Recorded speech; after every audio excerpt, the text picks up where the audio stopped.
So a very good morning from wherever you are joining us. This is Good Morning Kenya.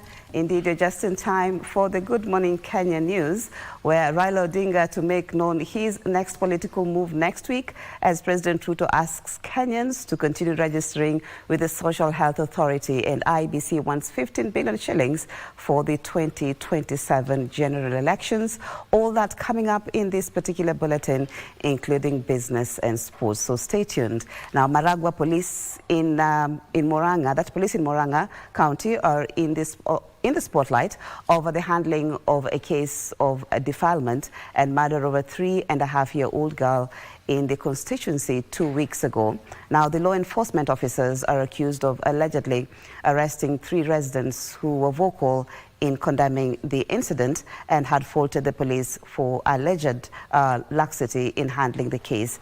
Area Deputy County Commissioner Gitonga Murungi has, however, dismissed the claims, saying the trio are assisting the police with ongoing investigations. Jailo Picho with a report. The tragic story of a 3.5-year-old girl defiled and murdered and her body thrown in a dam hit the headlines just 2 weeks ago. And on Tuesday, 3 women, Elgidia Wairimo, Lucy Murage and Nancy Njoki, were picked up at different locations in the Maragua constituency and allegedly detained for hours. Jioni nikiwa kwa soko yangu pale 89 nilikujiwa na askari wengi, more than even 10. Nikaambiwa wakaniambia wananitaka na wanataka wengine ambao tulikuwa tumeongea na wao through media. Alafu hiyo story ya kutraumatize watoto wetu amani wale watu umekaribiana haikuwa fair. Umekujua na more than polisi 8 kwa plot, like unaenda kuangalia amekujua nasikia wewe ndio tumekujia. The trio say their war started after openly condemning the brutal defilement and murder of the 3.5-year-old girl in Maragua a fortnight ago. Mimi nikamwambia mimi sikuongea ati juu ya kulipwa, juu hata sikuwa na habari kama mtu wa media anakuja. Sasa mimi nilijitolea kuongea juu hakukuanga na watu wengine walikuwa wanaogopa, na mimi niko Maragua na ninajua venye kunaendanga. Tungenyamaza, so kusema mimi ndio ile kutu address like si ndio champions wa Maragua, sisi ndio tunaweza ongea. Nitaongea tena na tena na tena, nisidanganye. Juu justice ya mama ikipatikana nitajua mtoto wangu ako safe. Residents led by area leaders are also accusing the security officers of targeting anyone raising concerns over cases of insecurity in Maragua. Hii police station iangaliwe na jicho ingine. Hatuna mtu wa kutusaidia. Police officers wengine hapa wamekaa zaidi ya 7 years. Kwa hivyo tunaomba tusaidiwe. Na tuseme, Your Excellency, please, tuache kuleta siasa kwa maneno ya security. Every citizen or a person expresses themselves is enshrined under the law, and that right is an underogable right, and therefore our clients had a right to speak to the media. Despite the condemnation, Maragua DCC Gitonga Murungi denied claims of targeting residents in the media. We decided as a sub-county security committee to invite them to the police station so that they can shed more light, so that at least they can assist us to identify the victim to enable us now follow up the matter. That was, the reason why we invited those people, not for any other reason. Residents in the region are now calling on the Ministry of Interior to investigate what they say are attempts to cover up the deteriorating security situation in the county. Mimi siwezi sema niko sure na security yangu sahi. Ikiwa kuongea kwa press ilinifanya mimi nikujiwe, like mzazi wako mali yako wako weri mokareke, umekosea nani?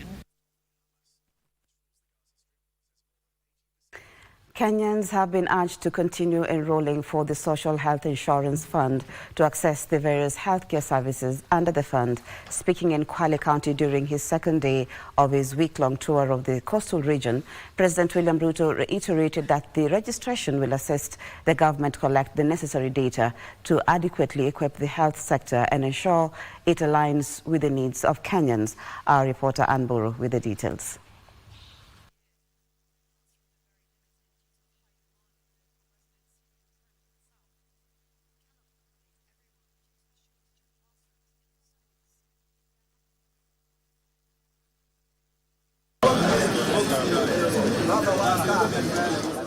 I'd said that there was going to be life after.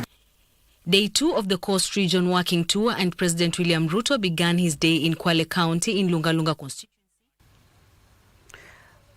We do apologize for that mix-up, but I'll take that story again for you, where Kenyans have been urged to continue enrolling for the Social Health Insurance Fund to access the various healthcare services under the fund. Speaking in Kwale County during his second day of his week-long tour of the coastal region, President William Ruto reiterated that the registration will assist the government collect the necessary data to adequately equip the health sector and ensure it aligns with the needs of Kenyans. Our reporter Ann Boru with the details.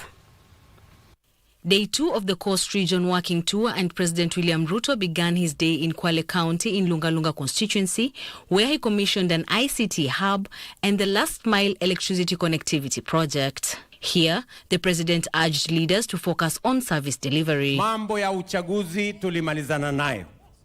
Mimi nimekubali ya kwamba tutengeneze serikali ya kuunganisha Wakenya wote. Hata wale walikuwa upinzani, tumekubaliana na wao wakuje tufanye pamoja, ndio tuendeshe Kenya pamoja, kusiwe na ubaguzi, kusiwe na wale wamefungiwa nje. Sisi wote tuungane kwa pamoja.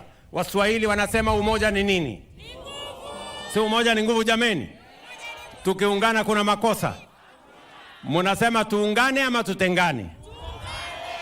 Kwa hivyo ndio unaona rais amesikanisha taifa nzima, hata aliyekuwa mpinzani wake mkuu Mheshimiwa Raila Odinga sasa ni rafiki yake, wanafanya kazi pamoja ya kuunganisha Wakenya, kwa sababu siasa ilikwisha, sasa ni mambo ya kujenga taifa. Nataka nikuhakikishie Mheshimiwa Rais, mimi sitokubwaga.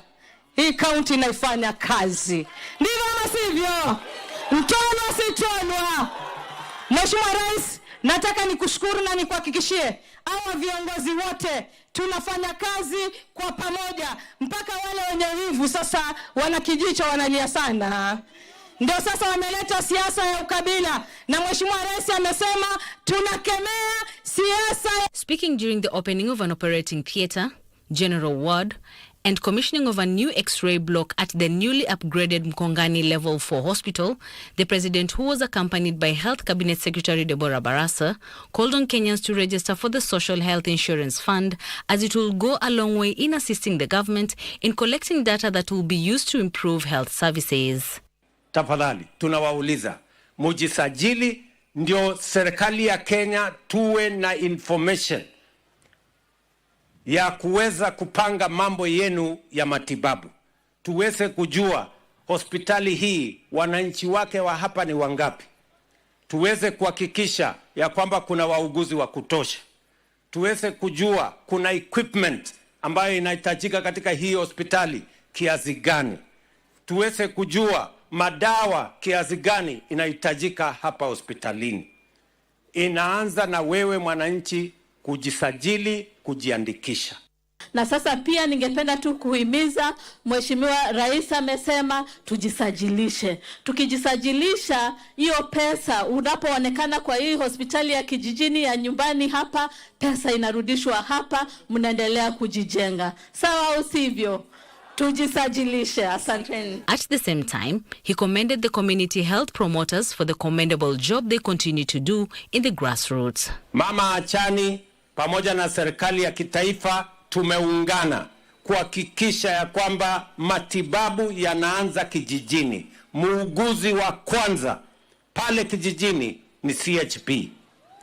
Hawa zamani walikuwa volunteers, lakini sasa tumewaweka katika mpango ya kuwapatia marupurupu kidogo, kwa sababu wanachangia sehemu kubwa katika mambo ya matibabu ya taifa letu la Kenya. The president also issued title deeds at Gazi in Sambweni sub-county and later commissioned affordable housing projects at the White House in Diani.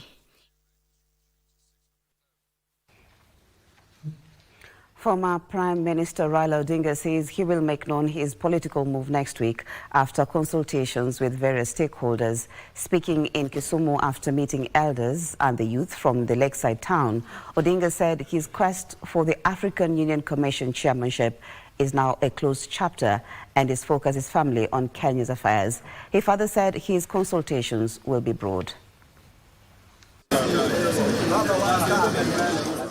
I'd said that there was going to be life after Addis Ababa, and that's why I'm back here. And I say that before I make any comprehensive statement, I was going to consult widely. I'm not just going to be confined to Nyanza or this part of Nyanza. I will be talking to leadership from Kisii, from Western, from the coast, from the Rift Valley, from the Eastern, from Northeastern, from Central, all over the country. During this period of time, I'm going to consult before we make the next move, as I said. So I say that I will make a statement sometimes next week. And I want just to tell you here also that watch this space. Yeah. I'm going to make a statement next week.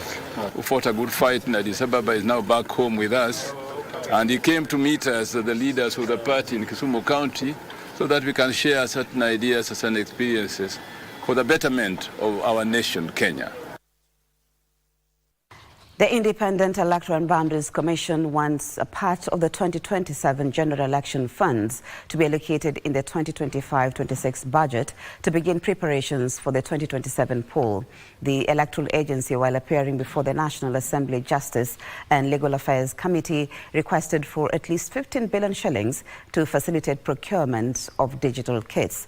Meanwhile, the State Department for Social Protection wants Parliament to avail 16 billion shillings for the cash transfer program, cautioning that a delay in disbursement of the funds could see the elderly miss out on the monthly stipend starting March. The IBC projects a budgetary requirement of 61 billion shillings for the 2027 general elections and now want the allocation disbursement to be staggered in the next 3 years. Appearing before the National Assembly Justice and Legal Affairs Committee, the electoral agency implored on Parliament to avail at least 15 billion shillings of the general elections budget in the 2025-2026 financial year to facilitate preparations. The non-allocation of 2025-26, it is true that is in respect to the general election budget. That's why we are requesting that some amount is actually brought forward to that financial year 25-26. So there are some activities which we can do. In the financial year 2025-2026, the National Treasury has not allocated any monies for the general elections and projects to allocate 55 billion shillings starting 2026-2027. The electoral agency, however, wants the funds availed early to facilitate procurement of new digital kits and new technology. Why are you replacing all of them? Because these are electronic hardware. We would expect that some of them that are usable will be used. So, just like any other Kenyan, I would want to understand why you're replacing all the KIMS kits. And you know, there's always a lot of controversy around technology in elections. Any technology above 10 years is obsolete. So the 45,000 KIMS kits will be obsolete by come the general election. The IBC targets to register 5.7 million new voters ahead of the next general elections. Meanwhile, the State Department of Social Protection now wants Parliament to avail 16 billion shillings to facilitate the cash transfer program. Principal Secretary Joseph Motari told the National Assembly Social Protection Committee that the ministry had exhausted its budget and the elderly may fail to receive their money starting March if Parliament fails to intervene. We don't have about 16 billion that we are supposed to pay our old and vulnerable people as from 20 of March all the way to July. We've exhausted our ceiling, we've exhausted our budget. Similarly, Child Welfare Society of Kenya has declared defunding, saying the welfare of rescued children is at risk. Kevin Washira reporting to the corridors of justice now, where Juja Member of Parliament George Koimburi has been released on a cash bail of 500,000 shillings or an alternative bond of 1 million shillings with a surety of the same amount. Kiambu Principal Magistrate, that is, Mwanamkuu Mwakwambirwa, said the ruling in a case where the MP is facing 6 charges of forging academic certificates allegedly from Jomo Kenyatta University of Agriculture and Technology. Our reporter has the details of that. The magistrate noted that the charges attract a minimum sentence of 3 years, noting that the MP had previously skipped court dates, leading to forfeiture of his earlier bail and issuance of an arrest warrant. The court also notes that police inordinately delayed in arresting the accused person, whereas he knew or ought to have known where to find him, being a public figure. With the current ongoings, however, the court believes the accused has learned his lesson that the law does not forget. And this event, and in order to secure his attendance, the accused is hereby released on conditional and substantive bond terms as follows. Bond of Kenya shillings 1 million with 1 surety of a similar amount, or cash bail of 500,000. The accused will stand to lose this amount should he fail to attend court religiously. Aggrieved parties have a right of appeal. The case will be mentioned on March 5th, 2025. 21st. Meanwhile, in a separate matter, the High Court is set to decide on June 19th, 2025, whether to admit a petition challenging increased electricity tariffs. The petition filed by lawyer Edward C. Asitiba argues that the tariffs hike has burdened many Kenyans and violated their constitutional rights to afford electricity. And this is an issue that affects the whole country. As far as my colleague doesn't want me to cite this, I have statistics, my lord. How many industries have closed because of the cost of power in our position is the highest in the region. There are statistics to that. The energy sector is the most mismanaged, one of the most mismanaged entities in this country. It is therefore our submissions that this particular petition is premature and that the petitioners were not well informed of the existence of this particular tribunal, and that this court should actually direct that this particular petitioners should approach the right tribunal or the right dispute resolution mechanism in order to have this particular issue addressed.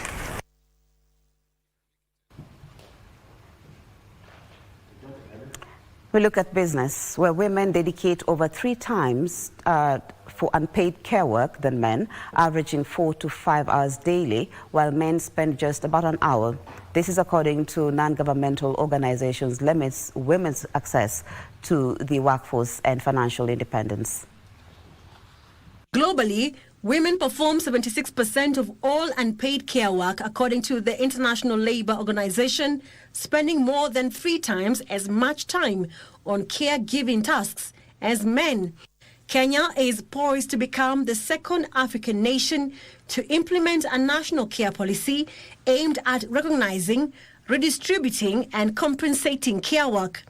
Globally, unpaid and domestic work contributes to 10% of the global GDP. So it means that we need to invest, we need to be more intentional in terms of addressing issues that is limiting women from being within their full potential. So it's just more about being able to appreciate and create more environment whereby both genders are involved in this care work, but also more importantly at the workplace, do we involve women in this particular place whereby we do take care of things such as the nursing rooms, breastfeeding rooms, for example, that is a bill being discussed in Parliament.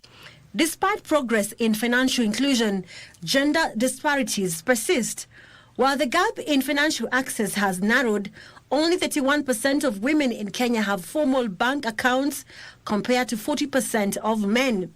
If women don't have as many bank accounts, it's probably because they don't have KRA pins. It's probably because they do not have collateral. And we're living in an age where you think these things have already been solved, but we have concentrated a lot on the urban areas. It's time we remove ourselves from the urban areas and go into the rural and peri-rural areas. With the withdrawal of U.S. funding, NGOs are targeting to mobilize local resources to sustain MSME financing. It's innovative strategies that we can use from what you have seen working, from what we can think, blended finance opportunities as well, to help women catch up with the men where they are, and especially outside of the urban areas. Players in the agriculture sector are calling for a special fund to help incubate and scale up agri-tech startups. Kenya Agricultural and Livestock Research Organization Director General, that is Dr. Eliud Kirgar, says agri-tech is underfunded and there is a need for tax breaks on farms funding the sector to stimulate more private sector investment. Kenya startups attracted 82.5 billion shillings funding, accounting for 29% of the 285 billion shillings total continent's funding. However, agriculture startups were among the least funded, as most investments targeted fintech. The Kenya Agricultural and Livestock Research Organization is leading calls for creation of a special fund under the public-private partnership model to incubate and scale up agri-tech startups. The science sometimes stays in a piloting stage, and sometimes we are very successful and we take it into really a scale. So what we want is showcase those pilots that are very successful and incentivize their scaling up. Apart from the funding that we get from the exchequer here in Kenya, we have to work with other partners and other funders. So what we do mostly is, for the common priority areas for research, we form joint partnerships, joint proposals. Under the funding model, agri-startups will secure low-cost, cheap credit for scaling up, as well as other incentives and support.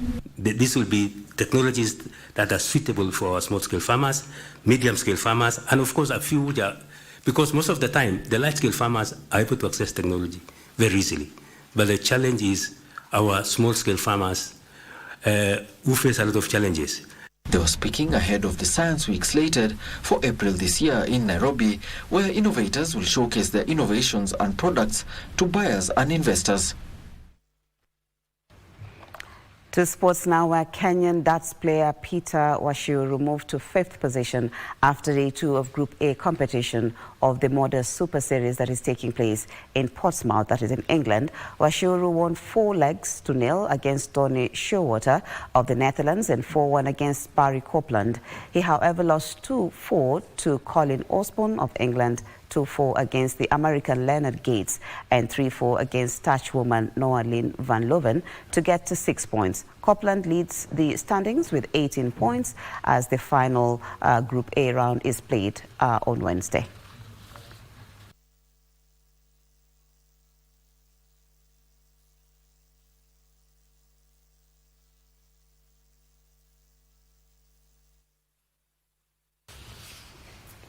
We've come to the end of the bulletin this morning. Thank you so much for your company as always. My name is Mariambo. My colleague Victor Lo will be taking you through the rest of the program together with Mike and Vivian.